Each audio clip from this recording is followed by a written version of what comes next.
Shalom. All praises to the Most High Yahweh. Bahashem Yahweh Shai. Bahashem Rakakwadash. Double honors to the elders of GMS and also to the Akim pushing this truth throughout the four corners of the earth, and to the speckled birds or the Israelite foreigners amongst the nations of the four corners of the world, often looking like them but are actually from the seed of Jacob.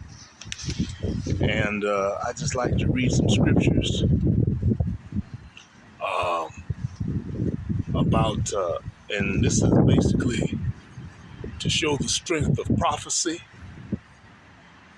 and the truth and the realness of the Bible. It describes and how it describes people and personalities of people, and how the people of ancient worlds who were known by another name then have the same traits as their ancestors now. I mean, as their descendants now, or as their ancestors did in the past in other lands. All nations are still here under different names, and they still have the same traits and the same personalities and the same spirit. Spirit doesn't change.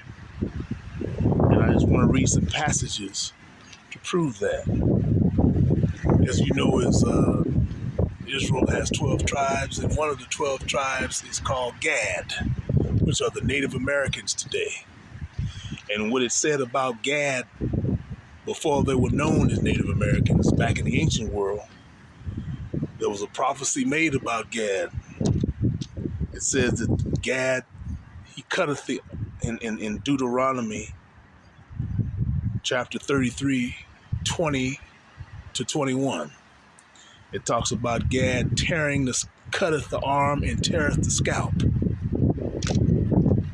As we know, the Native Americans would be known many years later on this side of the globe as known for scalping people. That's what that means, tear the scalp. That means scalping.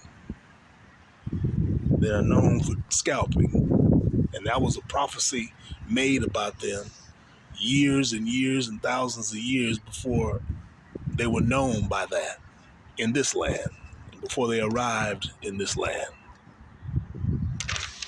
Here's some more. Moab and Ammon. Moab is known as the Chinese today, and the Ammonites are known as the Japanese today.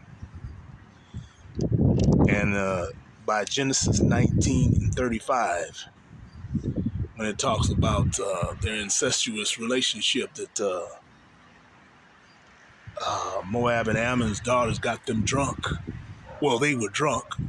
Moab and Ammon were drunk, and their daughters took advantage of them and had sexual relations with them while they were drunk. And you can read about that in Genesis 19 and 35. And if you look at Moab, if you look at Ammon, today, a lot of their men's porn or men's fantasies about women, it's about little school age girls, about younger women who are like under 18. That is a fantasy of theirs. And it's interesting because their forefather was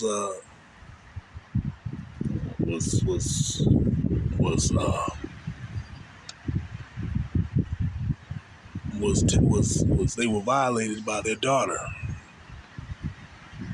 who was much younger than them. And also Moab,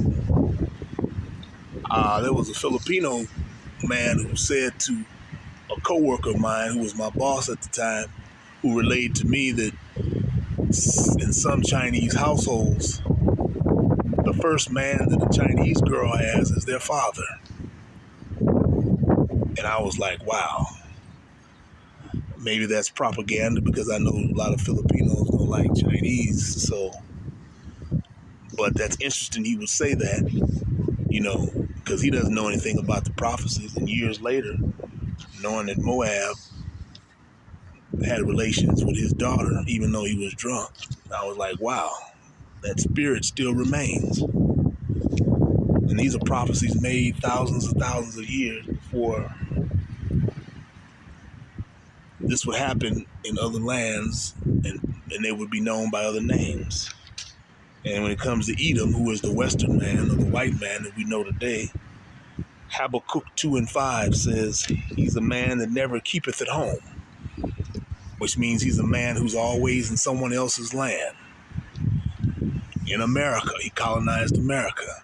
He colonized Africa. He went to Asia. He went to the Middle East. He went to the Caribbean islands. He went to Australia. He doesn't keep at home. That's what that means. He's always in someone else's land. He's never at home and satisfied with being at home. And these were prophecies made about him way before colonization took place. So I'm just giving you, and there's many more, but I'm just giving you these as a small reminder on how powerful prophecy is and the realness. And anybody who doubts this Bible, just research if you dare. That's all I have for now. Until next time, Shalom.